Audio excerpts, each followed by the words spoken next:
website.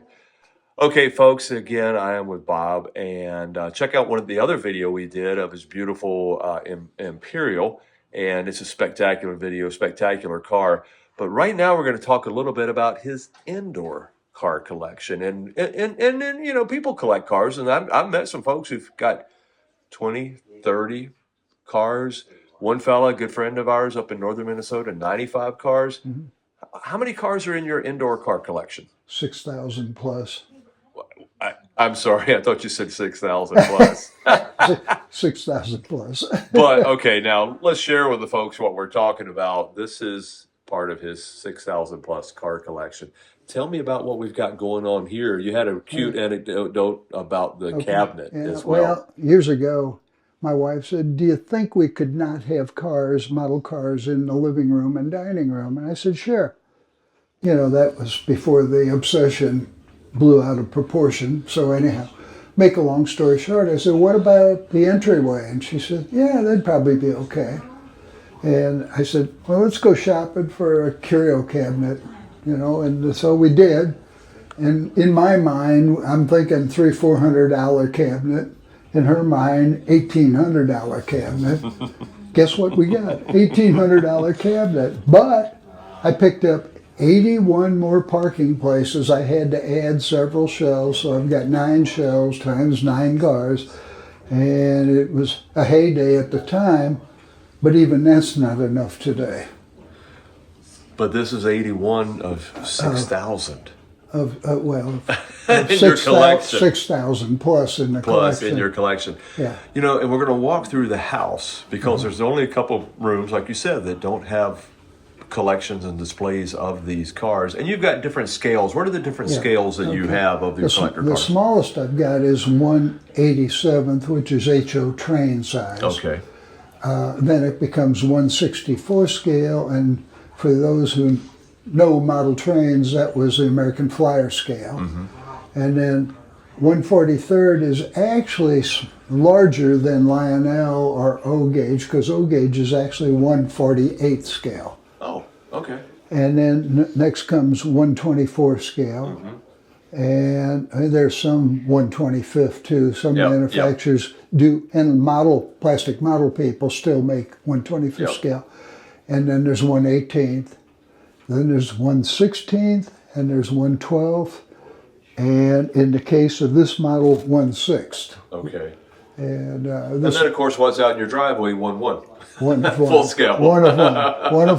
One of one includes the Imperial, a 1961 Corvette, 1963 Thunderbird Sport Roadster. Okay.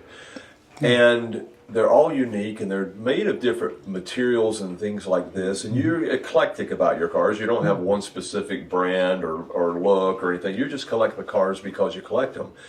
We talked about off camera, you are certifiable. This is a disease. But I think what really makes you terminal is what you showed me over here a few minutes ago. You actually had this manufactured. A fella in Ukraine. Ukraine, yeah. And tell us what this is, and tell me how many parts are in this little well, scale it's very, very, very special, because the man in Ukraine, I contacted him, and he was going to build this model, but he was only going to do a handful of them, and I sent him the funds for it. And the model is a 1905 Cadillac Osceola.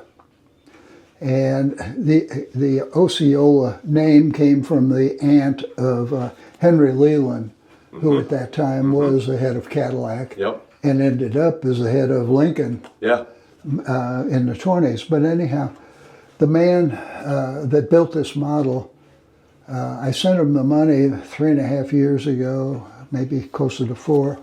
Very, very nice man. Built models for me in the past. Well, about 3 months after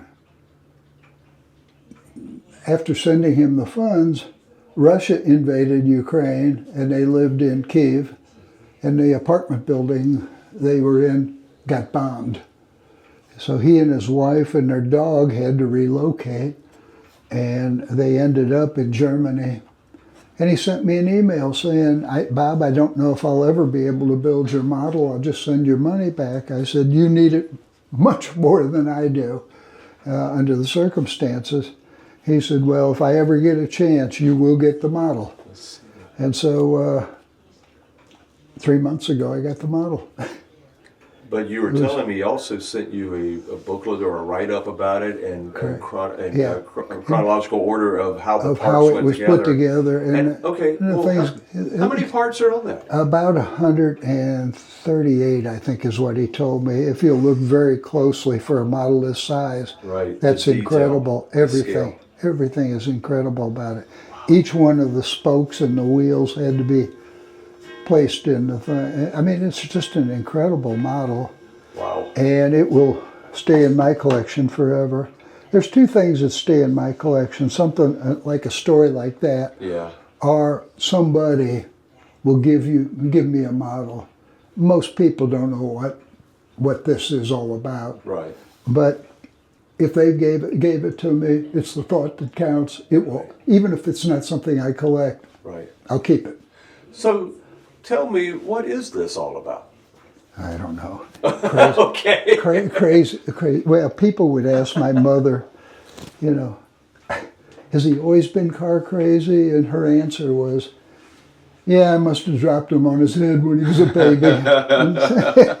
Well, speaking of car crazy, I understand we talked about 6,000. Can we just kind of walk through your home and see? Let's walk through some examples of some of the other cars. Yeah, let's go here. This is Okay, folks, now we're walking down a hallway, and this is not your normal hallway. As you can look over Bob's shoulder, you can look side to side, up and down, and here behind the door, we'll see it in a minute, but I'm giving you a sneak peek. These are 124 scale. And they are floor to ceiling. And they're floor to ceiling, yeah. They would have been here too, but we had to have a cold air return. Yeah, it'd be nice to have a little AC in the summertime in Mississippi. It works. It works. And so it encompasses everything from a 1936 Packard dual cowl Phaeton down to a 55 Thunderbird, GTO thrown in for a newer Mustang, Lincoln look at that. Mark III, Continental Mark III, Rolls Royce. Yeah. Silver Cloud, and so is there a rhyme and reason to any of this, or it's just you'd said also, you shared a story with me. People wonder why they're not in brand and chronological order. Yeah. Well, when you I did that with 124 scale Corvettes, and I got the last model I had of a 1922 Corvette. Concept car. Yeah. I had to move 340 cars in order to get it in its first place. In its proper spot. Correct. So you don't do that anymore. I don't do that anymore. And you can ask me, do you have? And most times I can, but it's not as good as I used to be. That's why we have an F-150 beside a Mark, beside a GTO, beside a Mopar. Let me tell you how rare this is. It's not a F-150. That's a Lincoln Blackwood. Oh, yeah, I saw the grill now. But then again, that's why all these are together and it's not all one display of Lincoln or Caddies or Mustangs. Yeah, it could be Mopars, could be Ford, could be Packard, could be whatever, General Motors. It is what it is. Here's an MGTC up there. Oh, yeah. Well, can't forget them. Well, let me take a peek around the corner. Yeah, here's a peek. Oh, look at that. Good gracious. This is a 1933 Chrysler Roadster. Again, folks, over 6,000. This, again, just a few. I understand you have another room or two? Let's mosey down, see if we can find them. Again, we don't want to just blow past them because you've got them here on the wall, and then on the end, you've got them here on the wall. Okay, to a friend of mine in Minnesota would absolutely love this car right here. This is a C car, and this is that an F? Yes. Yeah. Which he affectionately calls. He has it. It's red. He calls it the F bomb. Yeah. This is now this is a different scale. What scale is this? These are 143rd. Okay. Here's a Ford Mystere, which was a concept car. Oh, sure. Look at that. That is so cool. Yeah. I throw in concept cars. The other sub collection I have is Indianapolis pace cars. Okay. and they're just mixed in again. Like here's the Mercury That's Mercury, Trend yeah. Cruiser for 57, and people say, "Oh, it's missing the hood ornament." Well, the pace car didn't have a hood ornament. They thought that was a safety issue. Yeah, it was okay to go around the track at 110 mile an hour in a convertible, but the hood ornament was a no-no. With drum brakes. Yeah. Well, racing's about going fast. It's not about stopping. Well, I don't know. Most people don't realize that there was an accident with the pace car years ago. Oh. And it was a Dodge Challenger, and it hit the reporters in their own riser. Right. Somebody had moved the barrel that this man, he was an executive with the Chrysler Corporation, they had moved the barrel that he was practicing with and knew when to apply the brakes. Yeah. They moved the barrel the day of the race. And he came So in, he no longer didn't had his see mark. it. Yeah, and he hit this thing and it killed a few of them. Gracious. So after that, nobody wanted to supply a pace car because of the liability. Right. And General Motors said no, Ford said no, and Chrysler obviously said no.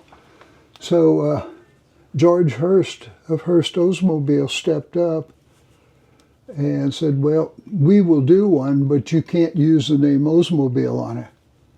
So the pace car for the following year was a Hurst car, not a Hurst Oldsmobile. Gotcha. Wow. This, anyhow, kind of fun, but now this is a model of a car that I owned. It's a 1933 Pierce Silver Arrow. They made 5 of them. And hopefully this picks up on the camera, but you can see the hood ornament because there's the Archer. The Archer, yeah. But this is what year? 33. 33. That was very, very advanced, streamlining look. I mean, I know of the Art DeSoto Airflows. Art Deco kind of thing. Oh, yeah. very much so. Whoops, did I knock that out? I dropped the helper. Oh. Poor guy. He's heavy too. You can tell by the clunk. But what I bought, I used to haunt all the used car lots in St. Louis growing up. And one night I came across this, and I didn't know what it was, and the lot was dark. So the next day I went back, and the man said, "Can I help you?" I said, "Yeah, what kind of car is that?" He said, "A Pierce Arrow." I said, "A Pierce Arrow?" He said, "Yeah." I said, "What's it about?" He said, "Well, it's got a V12 engine in it. It's got mechanical brakes." He said, I took it in a trade about 3 months ago, and nobody's had any interest in it whatsoever. He said, "How old are you?" I said, 16. He said, "And you like that car?" I said, "Yes, sir, I do." And he said, "Well, how much do you like it?" I said, "Enough that I might want to buy it." Wow. And I worked in a drugstore. I used to polish people's cars, cut their grass, whatever it took to make money. And I said, "How much you want for it?" He said, "Well, I've been asking $1,000, but honestly, I would take what I gave the guy, $780 for the car." So I went home, got the money, came back, got the car. And one day, about a year later, a guy comes in the drugstore, said, "Who is the owner here? I want to talk to him about his Pierce Arrow." And the owner said, "It's not mine, it's his." He looked at me and said, "How old are you?"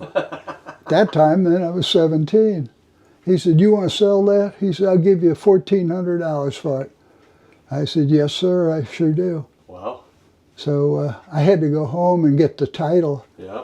And my mother said, "What are you doing home?" I said, I sold the Pierce Arrow and got the owner outside." She said, "Well, how much did you get for it?" I said, $1,400. She gave me the biggest lecture on abusing people. Oh. You know, you can't take advantage of people like that. I said, "I didn't do it. That was his offer." He offered the price. You just accepted the offer. Yeah, well, long story short, the car sold several years ago at Jackson, Barrett Jackson. For $197,000. Goodness gracious. And I understand that even after that, it sold for over $2 million. But there were only 3 of them sold to the public. Holy Holy cow. And my mom was still living. We moved to Mississippi, and when it sold for $197,000, Old Cars Weekly did a picture of it in an article, and I sent it to Mom. I said, "Boy, they really stiffed this poor guy." Well, imagine that lecture. Oh, yeah. Oh, anyhow. So again, look at this, folks. Again, look at the vehicles. Look at the cars. Well, and some oddball stuff that was like the mod top on the Mod Top. Thank you. We were trying to remember what that was called with it, and I actually got to see one at Mecum in this January in Kissimmee. Yeah. They had one, and I've always wanted to see one in person, and they were so out there. But the mod with bell-bottom pants and white patent leather shoes and belt to match and whatever. Wow. Yeah, I lived through it. Oh boy. But all right, we're going out the hallway. And we're to a little respite in the. Oh, wait a minute. Never mind. In the bedroom. If you're one of those who watched Christine, the movie as a kid, you wouldn't want to sleep in here because you'd be afraid the cars would attack you in your sleep. Because again, you've got. Look at this. Presidential limos. Yeah. That's again behind the door. 143rd scale. To ceiling. I love the Woody wagons. Yeah, I do too. It's a passion. I love them. Oh, I love the camper. Look at this. Yeah. And everything. The display cabinets are interesting because a friend of mine does heating and air conditioning. He was on the roof of a J.C. Penney store changing out their water tower. And he looks down and the people are throwing these cases in the dumpster. Right. He said, "Don't throw any more in," because they would just shatter when they hit the dumpster. And so he said, "I got a friend who would like those." So he got me this one, and then he got me the other one over here. But the neat thing about it is I can spin them around. I think they were designed to sell billfolds. Watches or billfolds or some type of men's accessory, tie clips, you name it. So, yeah. So, okay, well, I'm looking at some of these. These are really cool because I'm getting some of the wagons, and wagons are the thing, it seems like nowadays. And I absolutely love them. And I've always here's a Studebaker Broadmoor wagon. Look at that. That's cool. 58. And now, where do these come from? Who manufactures these nowadays? And well, tell me a little bit most of these coming from China. Okay. And so the prices are going to be escalating shortly. Right. But I've been collecting. Well, they're made of resin. The resin is interesting because it's a material that they can mold and get detail that were never available on the white metal models, the really heavy ones. And so these things are kind of spectacular from the standpoint of detail. Okay. Every piece of chrome and so on. I'm sorry, go ahead. Okay. Well, you offered me earlier, you handed me one of the white metal cars, and I accused you of it being a gold bar just disguised as a car, because they're quite heavy. Yes. Where the resin is very, very light. But, so I mean, that's some of the thoughts. And what I was getting at with that is, as an idea, if someone wanted to start collecting too themselves, is there a desired material that would be more collectible than the other? Today it's all moving here because it's so much, with 3D printing, it's changed the whole model car building. Right. And so they can pick up detail with 3D printing. Right. That they couldn't do with white metal. Yeah. Now, there's some companies, Motor City has been out of business for 15 years. They're probably the most collectible model cars to serious collectors. And I probably have about a little over 100 of them. They're hard to come by. And they bring, or can bring, into the thousands of dollars for a little car that's 3.5 or 4 inches long. Wow. Okay, I just noticed you've got them 2 deep over here. No, 2, 3, 4 deep. Yeah. Bob, you're a sick man. I know. And your display case is here on the bed. Yeah. Yes, folks, you ran out of wall space. These are 64 scale. Oh, we got him again. 4, Yeah. 2 ceiling, but you said 6,000 plus. Yeah. And we're not done. We're not done. We're going to walk yet to another room. This nightstand, that nightstand. Hey. The garage is full of now look, I didn't invite you. I didn't invite you to be insulted. I already know I'm stupid. I guess I needed confirmation. We will. I want to get a front shot of that Pierce arrow. So yeah, wow. Okay. All right, where to next? I want to see some cars finally. You want to go to the garage? Oh no. Well, we can go through here yet, and then we can Okay, go because you we'll had go some to of the that other porch. room, right? We'll go to the porch. Yeah. Yeah. We'll go back there. I forgot. Now, real quick though, I want you to tell me about. Wait a minute. We're walking through here. What is going on here? My wife does miniatures and dioramas. To your right there is an old Victorian upright that she converted to a Victorian house. And most of what she does is in 1/12 scale. So what that really means is 1 inch equals a foot. Right. And we love animals, so in most cases there'll be dogs or cats in most of the rooms. So this is her hobby to keep her sane because of your hobby. Well, she is insane, Look at that. as evidenced by this. And when the person came to do an article on that, they saw my cars and said, "Can I come back and do this?" Right. And I said, "Okay, well." But also, let me see this. This is September of 1954, and who is this in the picture? And that's my dad, my brother, and myself. So your sickness runs deep and for multiple years. It didn't stick with them. My dad had very little interest in cars. They were just an appliance. Okay. And my brother's more that way than... Okay. But you've well more than made up for it. Yes. I carry the torch. I carry the torch. Show us, where's our next All room? right, we're going to go out to the porch. Oh, weird. Hey, and this is Barkley. Hey, Barkley. Hey, buddy. Hey, let me through. Come on, babe. Hey, okay, now I've got to stand in the center of the room to get this appropriately. He's fine. He's good. Okay, so, yeah, he's trying to see the camera. I made a friend. That's a good puppy. There we go. Okay, so this room I think is the most. Would you agree? Most wall-to-wall, floor-to-ceiling display that you have in the whole place.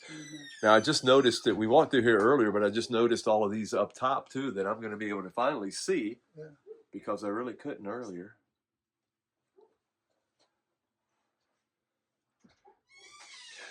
Question: Are you still collecting? Oh yes, I would say on average, 2 or 3 probably a week show up. Really? Biggest problem I have is where do I go with them? Well, that was it too. But the other thing is too, just like in car and full size car collectings, folks, you usually build a collection 15, 20, 30 cars. What happens a lot of time when I talk to folks, they stop looking, but because they've met so many people in the industry, people now start contacting you and saying, "Hey, I know this guy that's selling this car. Would you be interested?" Do you have people that know you do this collection and reach out to you and say, "Hey"? There's a forum by scale. Oh, okay. That I'm on every day. Okay. And we sympathize with each other for the sickness, but misery loves company. and some people only collect this scale, or somebody only collects that scale, or whatever. I collect them all. Okay. There are bigger collections, but they include Matchbox or Hot Wheels or things that you buy at a Walmart store. That's good. Let's make that distinction because. And I think that's great, but that's not what I do. Okay. Yeah. And these things are much, much more pricey. Right. And much more specialized. And frankly, one of the most expensive models probably in my collection is this one. And it's a 1942 Chrysler barrel-back wagon, and it was made by Motor City. And that model can bring, from $2,800 to $3,600. I don't sell anything. I haven't, and I sure didn't pay that for it. I've been doing this for so long. For current value and stuff. Correct. Like that. Yeah. But our hope at the end, we have no kids, so we got toys. Okay. Our hope when we're both gone is that the biggest check possible is written to the Missouri Humane Society. Oh, nice. I I love that. Yeah, I know you guys are big animal lovers. Yeah, big time. That's fantastic. So I'm going to ask you something. You said you don't have any kids. I know you've had animals and stuff, so you've had favorite animals. But do you have 6,000 plus cars? And I don't expect you to say yes. Do you have a favorite car? I mean, you just said that with the barrel back for value wise, but do you have a favorite? That doesn't make it my favorite. It just happens to be. Just happens to be the. Probably my favorite, as I showed you before, is the 37 Studebaker Dictator. And the only reason for that is John Roberts, who lives in England, made that model for me. Yeah. From very black and white, faded out pictures. And the fact that he did and he would keep contacting me, well, what color was it? Right. He'd send me color samples, which are always distorted on the computer, but we came as close to pea green, which was an ugly color to begin with. And then he wanted to know, did it have white walls? And I said, no, it was in the middle of the Depression. Nobody bought a Studebaker with white walls. Right. And so we put black walls on it. I guess it's my favorite just from an emotional standpoint. Okay. Wow. I'm blown away. I was told about your collection. Good friends brought me here to your collection, and I tried to frame in my mind exactly what they were trying to tell me you had, and it wasn't 1/10 of what you have in my mind's eye. Well, I think I got your friend collecting some model cars now. Oh, okay. Yeah, the upstairs of that one building. Yes. I'll tell you what, Bob, thank you again. Thank you for sharing this. This is such, we've been jokingly, if you hadn't figured out yet, Bob's a character. And I think, and obviously his wife's in the other room making sure that you and I don't go off gallivanting somewhere and get in trouble because both our personalities are that way. But we just hit it off. We've become fast friends just on a telephone conversation. But you've got something special here, and thank you for sharing it. I hope you do share this with people. We have 5 to 6 tours from car clubs that come through every year. Fantastic. Gives me a reason to dust them off. Right. Well, it's the better dusting than having to sit and polish each one because I'm not quite sure you'd make it through the year. Well, I had a lady come. She said, "I want you to know that I cleaned up my car to come on this tour." Oh. I said, "Lady, I cleaned up 400. Wow. Another one asked me, do you get down on the floor and play with your little car? Right. I said, the one I'm holding probably worth more than the one you drove in with. It is what it is. It's fun. And well, I've given a lot of talks to Civitan and so on. They get your name, and I'm thinking to myself, my wife belongs to, I call it a blue hair club, but she said, I think they would like you to come give a talk. I said, these old ladies are not going to like model cars. They ate it up. Really? They absolutely ate it up. Well, maybe it's just your dashing good looks, and they were swimming. I think not. No, but okay, well, I'm trying to help you. I was at a nursing home giving a talk one time with the fact that you were mobile. Yeah, I think that's probably. I told you folks, Bob. When the whole place is comprised of women, you're the only target they got. You start to look good to them. We're going to keep this G-rated. But this lady was looking at this Model A Ford, and she just kept looking and asking questions. I finally said to her, I said, something special must have happened in the back seat of that car. And she just turned red. Hey, have to have fun. Oh, well, and on that note, again, thank you so much for sharing this collection with us. And folks, make sure to check out too. Click on the link above. There's his Chrysler Imperial, one of his spectacular full-size cars. Again, we've shot that video as well. But Bob, thank you and your wife both for your hospitality today and showing us your collection. Glad you could come. Awesome. Thanks, folks. Thanks for watching.